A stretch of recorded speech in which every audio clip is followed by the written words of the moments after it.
Hello and welcome to Below the Hospital, an AAMI podcast on sterile processing and the issues that sterile processing technicians face today. I am your host, Garland Ray Grisby, Interim Assistant Director for Sterile Processing and Endoscope Service Manager at Kaiser Permanente. I'm also a long-standing AAMI member. In this podcast, I interview folks from around the industry about sterile processing and ask what some might consider hard, but I would say interesting questions about our profession. Today, we are doubling down, and I say that because I have the pleasure of speaking with Jennifer Greisen, Principal of Strategic Solutions at Astrolab Inc., and Adam Okada, Clinical Education Specialist at HealthMark, a Getting a Company.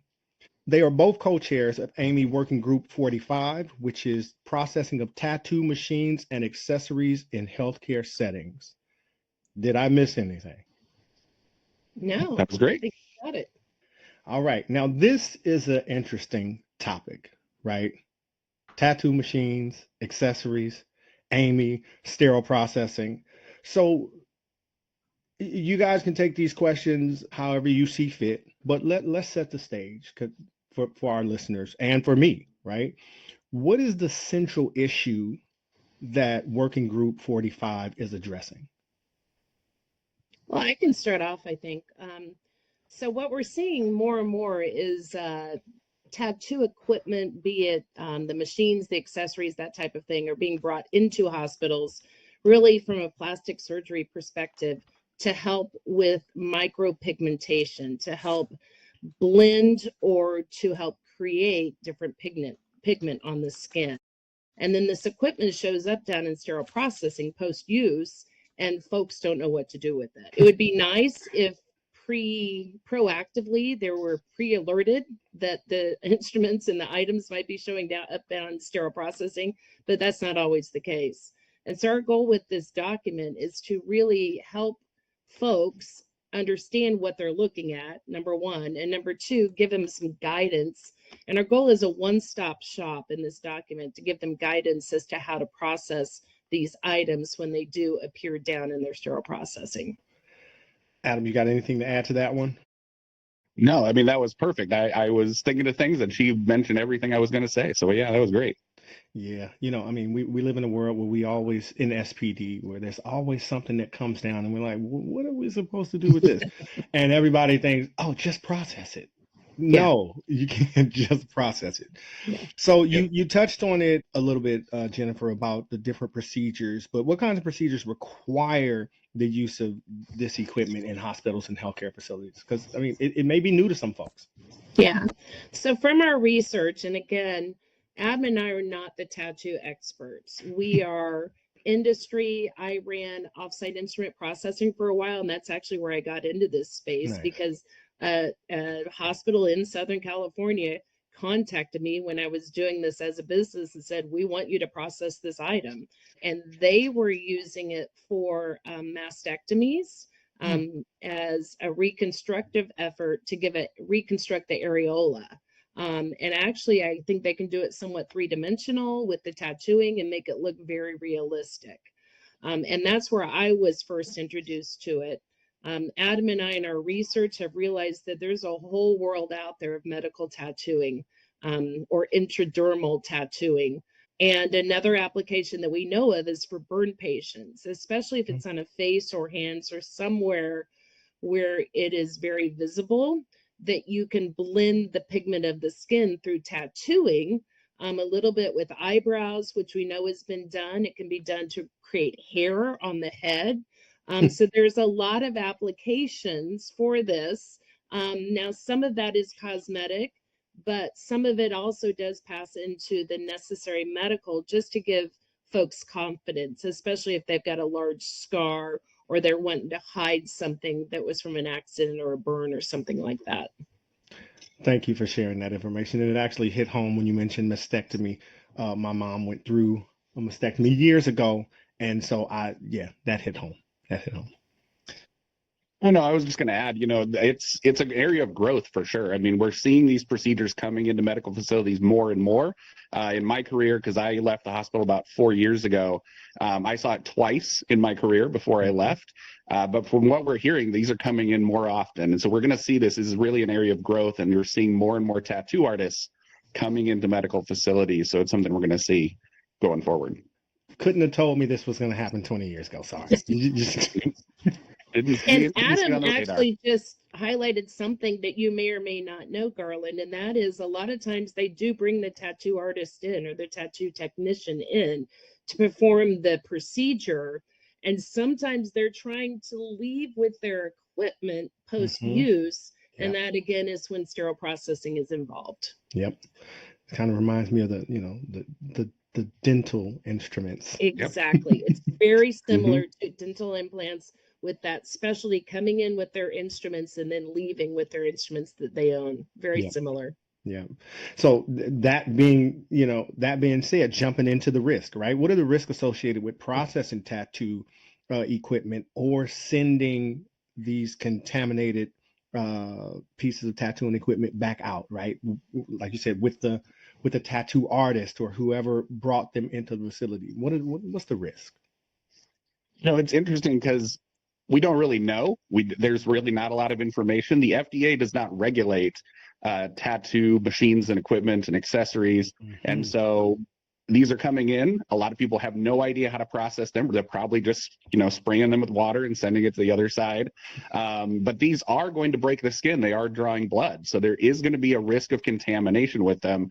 And so that's really what the goal of this group is to try to figure out if there's guidance that we can give people when this comes into your facility, or if you're a tattoo artist and you're going into a medical facility to do a procedure, what kinds of things can you look for, and what kinds of things can you, what kind of guidance can we give them? Because we know the IFUs are just either not there at all or not comprehensive enough for us to be able to follow them. Right. I mean, you think about what we deal with in manufacturers' instructions and what they have to go to even come up with an IFU. So here you have tattooing equipment that's not regulated by the same thing so bringing it into our house, so to speak, it's going to be really interesting to see. Hopefully we can get it together by this document that you all are working on. Yeah, and our focus, Garland, is the healthcare facility. I mean, if you look at the title of the document, we are not concerned with what is happening out in the tattoo artist world, what they may be doing, in the streets or in the businesses that they've set up. We're really concerned when it comes into the healthcare facility because of the accreditation that sites are, having to adhere to, and then coming up with some sort of standard or recommendation for how to process. That is our goal. Now, thankfully, we've had a few manufacturers that actually have written IFUs. So that's very encouraging for us that we have some place to start, because when you ask what is the risk and what is our concern, well, our concern is reprocessing, making sure we're getting it clean, making sure it actually is sterile and presentable for the next use. Thank you for that, because that is truly important, right? Especially now with surveyors and how they come out and they ask for, let me see the IFU. I want to see if you're doing it the way the IFU says you're supposed to do it. Imagine having that instrument in your facility when Joint Commission or another surveying body is there and they ask for the IFU and you say, well, they don't have one. It's not going to sit well. It's not going to bode well. Right. Yeah. Right. Yeah.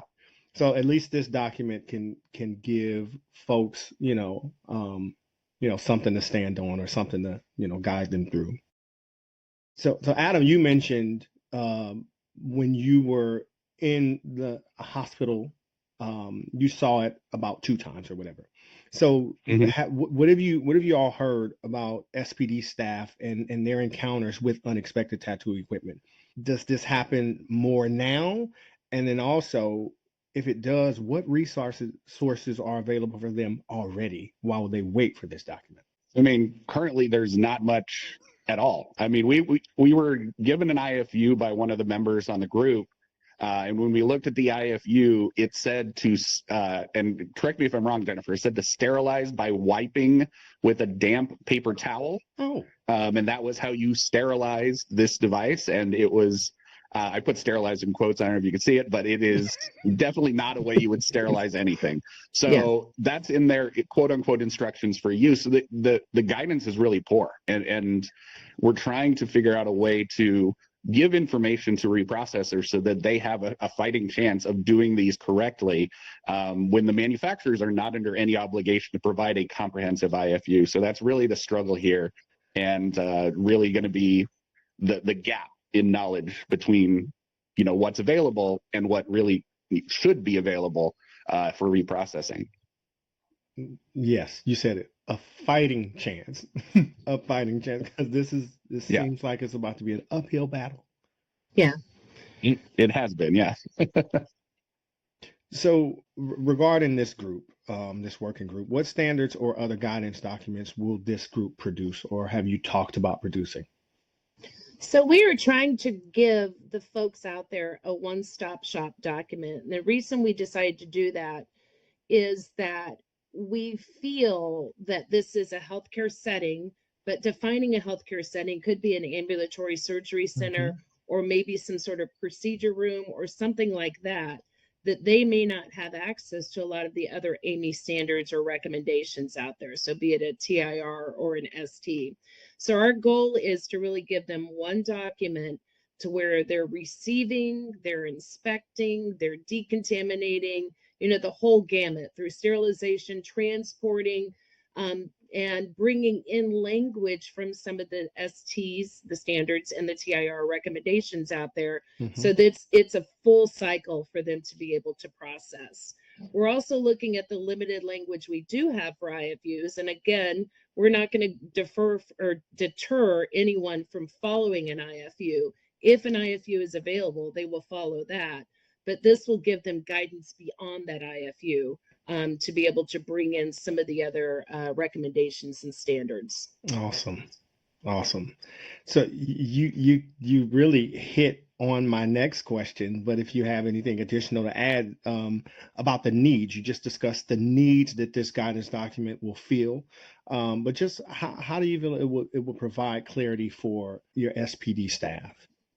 What we're hoping for is that, you know, in a medical setting, which is pretty broad terminology, they're probably going to have access to, say, ST79 in a hospital, a large system that has a sterile processing department. So when this stuff comes in, this will be a kind of complementary document specifically for tattoo machines. But what we're really hoping for with that one-stop shop, like Jennifer mentioned, is, so let's say it's a plastic surgery clinic, and they're reprocessing these things on a regular basis, but there's no IFU or a very kind of limited IFU. So giving them some kind of document that they can refer to and say, hey, this is for specifically what we're doing in this setting. It's really those smaller centers that we're focusing on. And like I said, it's a growth industry, so that we're going to see more and more of these things happening, and giving them some kind of guidance is a really good place to start. But yeah, TIR, I think, is what we're hoping for here. Awesome.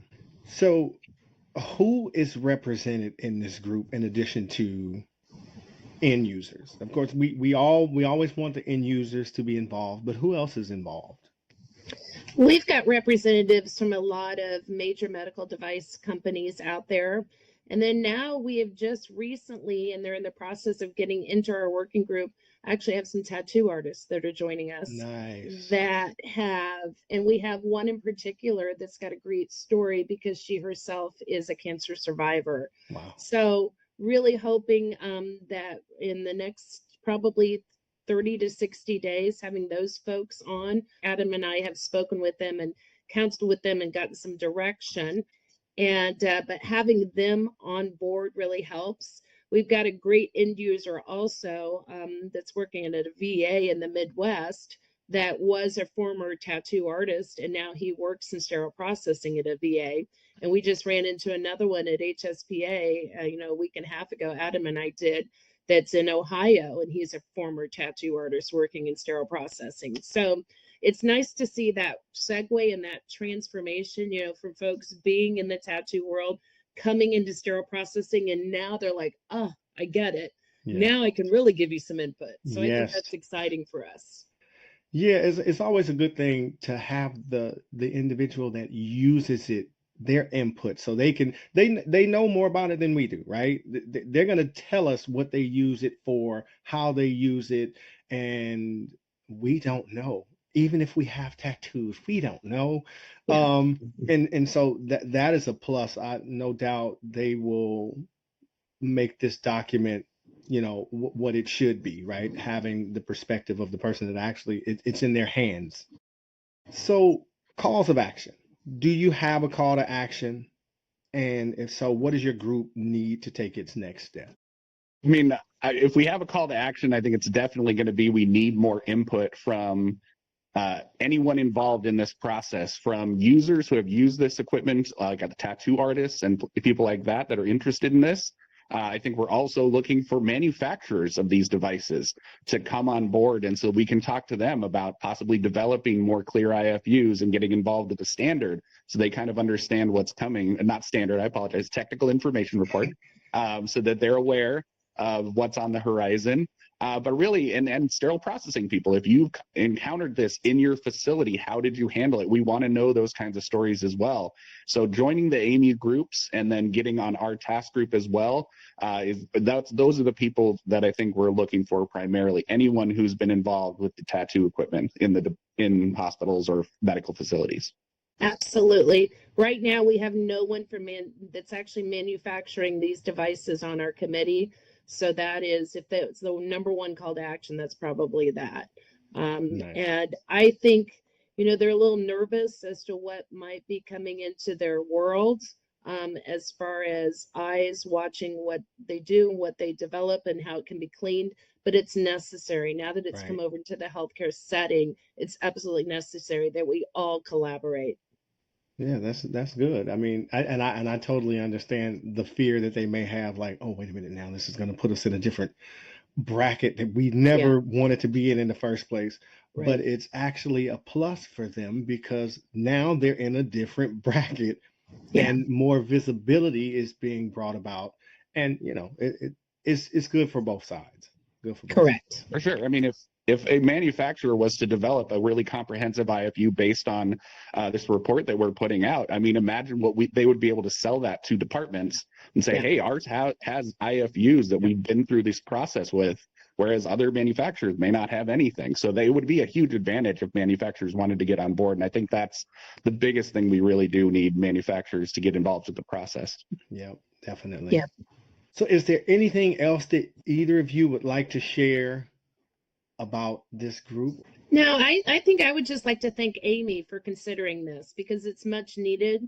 We don't know what the future holds with regards to medical tattooing in a healthcare facility. We really don't know what this could, expand and include in the future. So kudos to AAMI. I think there were a few that suggested this and they really took note and decided to invest. And then, Adam and I were lucky enough to be elected to be co-chairs on this committee. So thank you to AAMI. And then just thank you for the out of the box thinkers on our team. And then also to this industry, bringing this light because it does give, a lot of individuals some reassurance and, where they may have been ashamed or embarrassed before, this does actually give them a pathway to be more accepted, by society just from appearance alone. So I think it's a wonderful opportunity to be involved. Absolutely.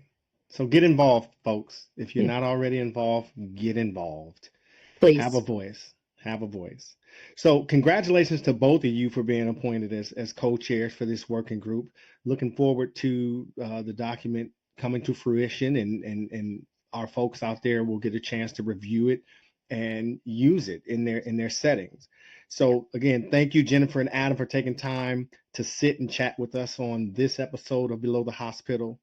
And as usual, folks, I hope this episode has been useful. I know it was for me. We'll be back in 2 weeks with another episode. If you want to support the podcast, you can find us at Below the Hospital on Spotify, Apple Podcast, YouTube, and AAMI Array. Until then, see you when I see you.